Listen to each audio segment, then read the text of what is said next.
Fresh sounds on Money FM 89.3. This is Career 360 on Money FM 89.3, a program or segment which looks at all things to do with your job and career, the latest trends in your field, how to keep yourself relevant, when's it time to switch careers. I'm Howie Lim. Today, though, we're exploring something a little different. Might you have spotted them in your workplace? But then again, the name is the invisible functioning alcoholic. You might not have recognized them in your colleagues or even yourself, but they're there. So Dubey is a clinical counselor and author of the book From Drunk to Driven. He's going to help us out today to break it all down. Ram, thanks for joining us. Thank you. So as the name suggests, invisible, we probably would not be able to spot them even if they were in our midst. Even if I were one, I might not know it. Yes, you're absolutely right, because what happens is the success trappings that functional alcoholics have naturally puts them out of the limelight of some of the caricature that we have of people who we so-called Stumbling alcoholics. along, Yep. slurred speech, Yes. and red-eyed maybe. That's right. Yep. Yeah, and one of the things that the term functional alcoholic actually defines them quite correctly, because they are functional. These are people who are adored at work. They are also sometimes in the initial stages adored by their family, although at later stages it will actually become like a Dr. Jekyll and Mr. Hyde, because they would be somebody in their workplace.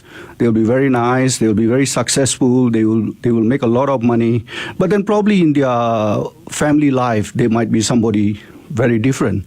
They might be hostile, they might be abusive, and they might have many other vices that we can't imagine.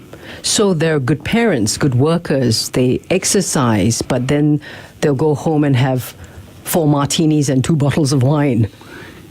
Yes, and also they are very good at concealing their behavior. They are good at their workplace, where they realize that they need to earn the income, they need to put up a good front, so they work very hard to conceal themselves in the workplace.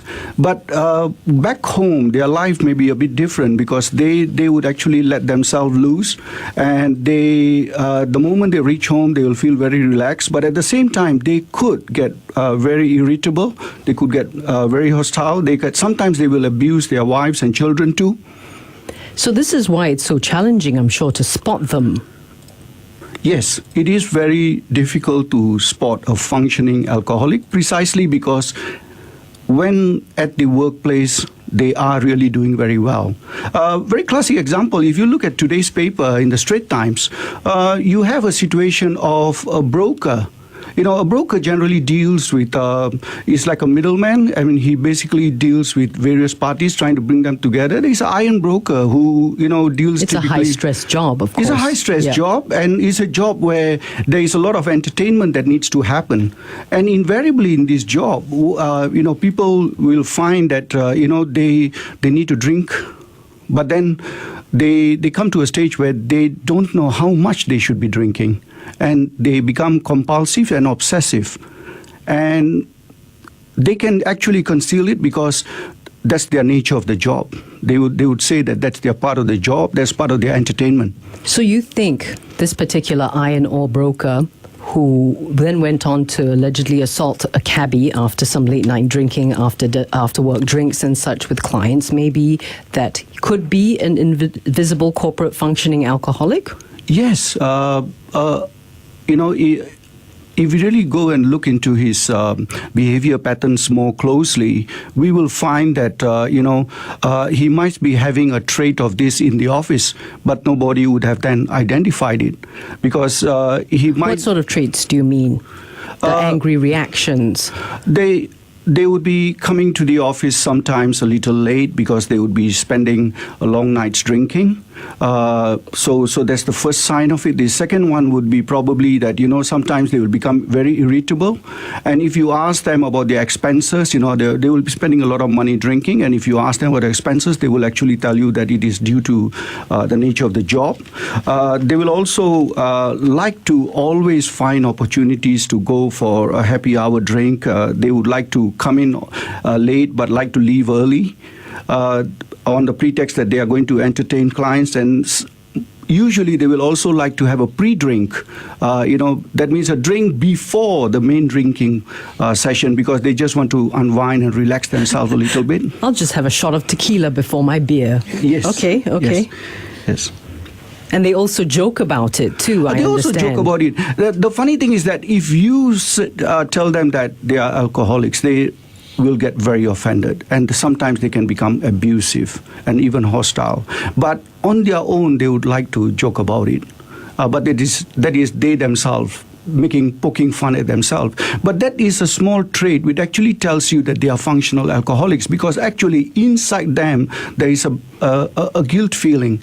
There is this emotional sort of tiredness that they are getting into, because they know themselves that they are actually trapped with alcohol, but they do not know how to get out of it. Right. So without going into too much of the science of how alcohol affects the body and why they're in this sort of trapped place, how does their behavior differ from the alcoholics that we think we know, that we see on television, maybe the stumbling and the slurring and the lying in the streets?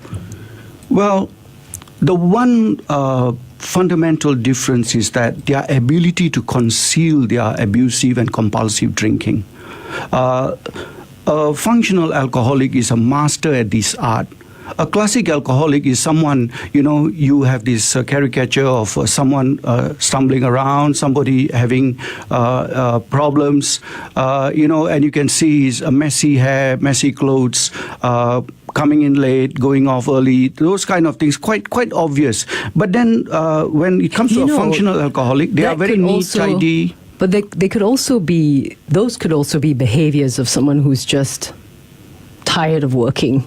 They might not necessarily be an alcoholic, the whole leaving work early and so on. True. So it must be coupled with, I'm sure, some other telltale signs. Well, the other telltale signs are that, they sometimes would not remember things that they have actually agreed upon. So that is quite dangerous, because in a business world, you tend to have business parties and business functions, and sometimes business gets discussed and you tend to forget that. They mess up on their responsibilities. They might have agreed to do things, but then they not keep up to it. And they have a convenient excuse.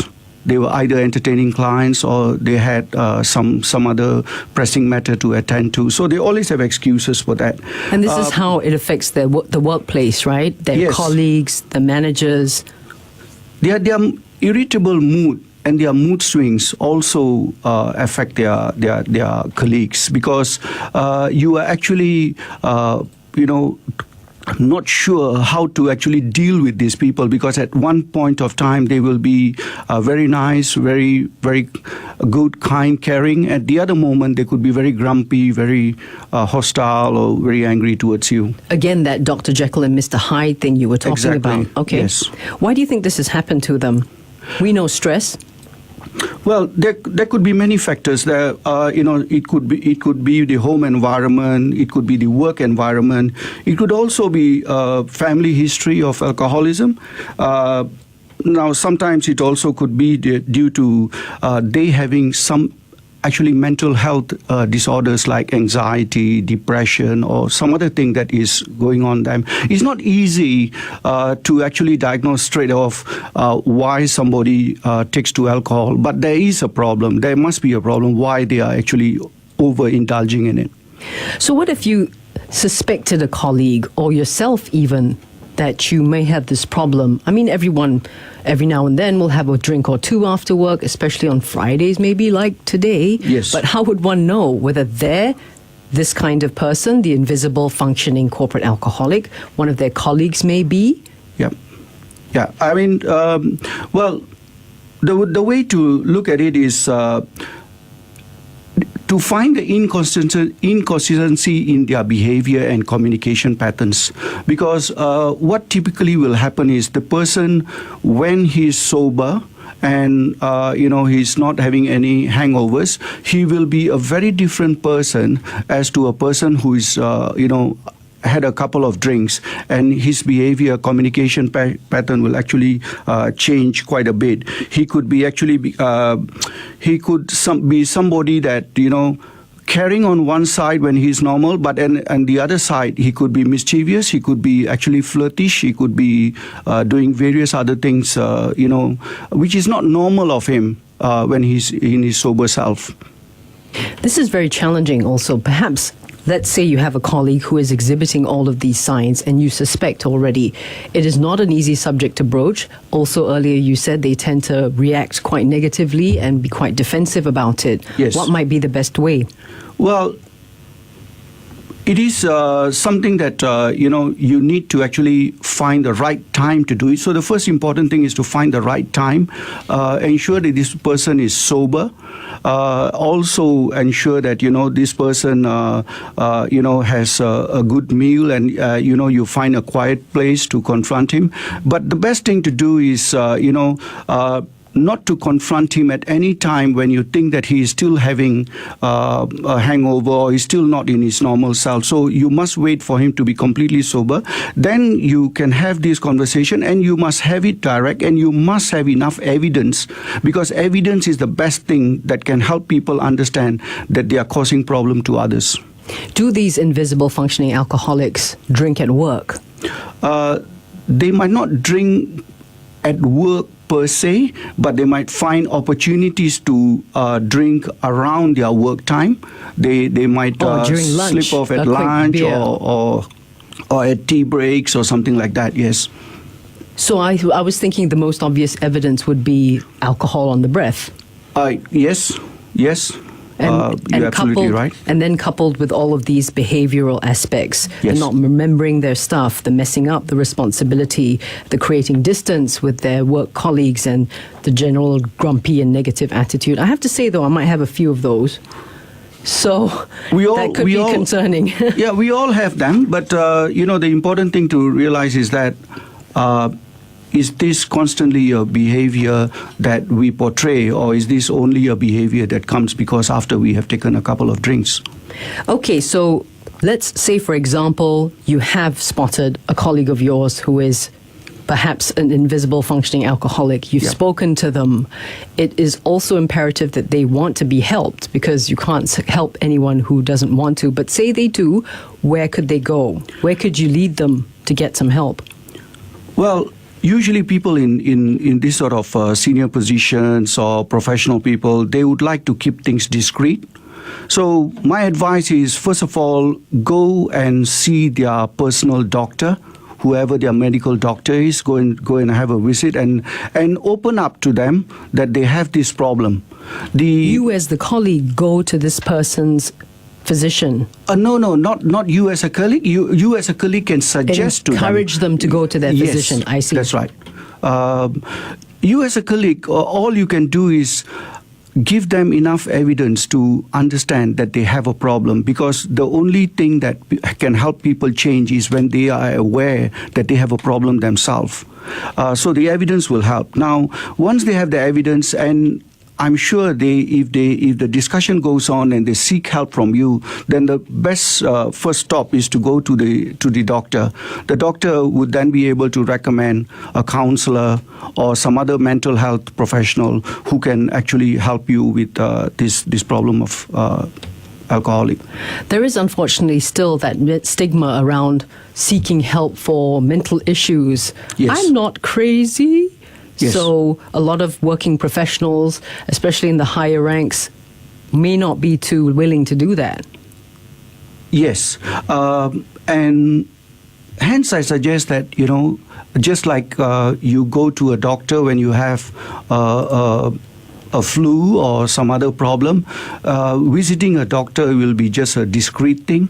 So you just go to the doctor and express what's your problem, and the doctor will then be also understanding the sensitivity of your position, will be able to recommend you the right measures to take. Mr. Dubey is the author of the book From Drunken to Driven. He's been speaking to us today about the invisible functioning corporate alcoholic. Perhaps you've spotted one in your workplace. Perhaps you suspect you might be one. Are you taking lots of drinks in the middle of the day, trying to work your schedule around trying to get that drink? Lots of after-work drinks as well. Perhaps it's something you should think about. Dubey, thank you so much for joining us today. Thank you. Money FM 89.3.